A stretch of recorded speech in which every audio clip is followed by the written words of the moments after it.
Dr. Ryan was the most esteemed physician in town.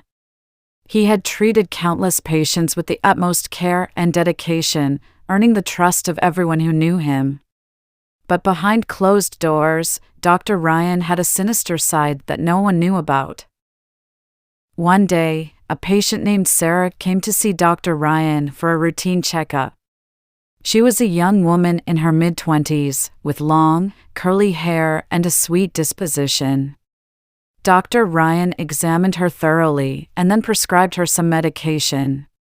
But little did Sarah know that the pills he gave her were laced with a potent sedative. As soon as Sarah took the pills, she felt drowsy and disoriented. She stumbled out of the clinic and onto the street, where Dr. Ryan was waiting for her. He grabbed her by the arm and led her to his car, where he forced her into the back seat. Sarah tried to scream, but Dr. Ryan silenced her with a hand over her mouth. He then drove her to an old abandoned house on the outskirts of town, where he had set up a makeshift laboratory. Dr. Ryan had been conducting illegal experiments on his patients for years, and Sarah was just the latest victim. He injected her with various drugs and monitored her closely as she writhed in pain. Days turned into weeks, and Sarah's condition only worsened. She was now completely dependent on Dr. Ryan for survival, and he reveled in his power over her. But one night, Sarah managed to escape from the house. She stumbled through the forest, her mind foggy from the drugs, until she reached a road. A passing car stopped to help her, and she was rushed to the hospital.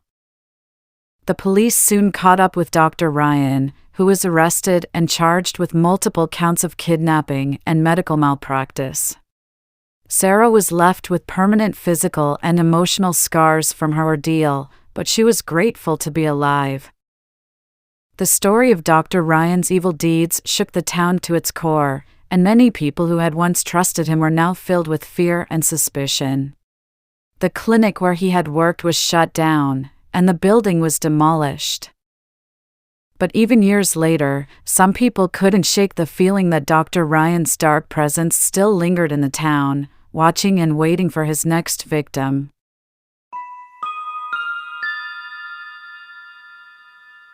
The Dark Forest. 5 hikers set out to explore a dense and mysterious forest. The sun was shining when they started, but as they progressed deeper into the woods, the light began to fade, and the atmosphere became increasingly ominous.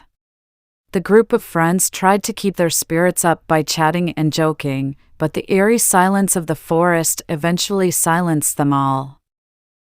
As they walked, they came across an old cabin. It looked abandoned, but there was smoke coming from the chimney. Curious, they approached the cabin, and the door creaked open. Inside, they found a fire burning and a table set for a feast. However, there was no one in sight. They were hesitant to take any of the food, but the smell of roast meat was too enticing, so they decided to dig in. As they ate, they began to feel strange. Their heads felt heavy, and their thoughts became foggy. Suddenly, they heard footsteps coming from the hallway. The footsteps grew louder and closer until a figure appeared in the doorway. It was a tall, thin man with pale skin and hollow eyes. He introduced himself as the caretaker of the forest, and he welcomed the hikers to his home. They tried to leave, but the door had somehow locked from the outside. The caretaker revealed that they would be his guests forever, and he would never let them leave. The hikers soon discovered that the caretaker was not alone. He had a group of followers who were just as pale and lifeless as he was. They moved in eerie silence and seemed to be under the caretaker's control. They were there to do his bidding, and his bidding was to keep the hikers as his prisoners. Days turned into weeks, and the hikers were slowly losing their minds. They were trapped in the cabin, with no way out, and no hope for escape. The caretaker and his followers tortured them in the most unimaginable ways. They would play mind games and make them believe that there was a way out, only to snatch it away from them at the last minute. One day, one of the hikers had had enough. He gathered the rest of the group and told them that they had to escape, no matter the cost. They waited until the caretaker and his followers were asleep, and they made a run for it. They sprinted through the forest, ignoring the branches that scraped their faces and the thorns that tore at their clothes. As they ran, they heard the caretaker's voice behind them. He was screaming for them to come back, promising that he would make them pay for their escape. They didn't stop running until they reached the edge of the forest. Panting and out of breath, they emerged from the forest, but they weren't free yet.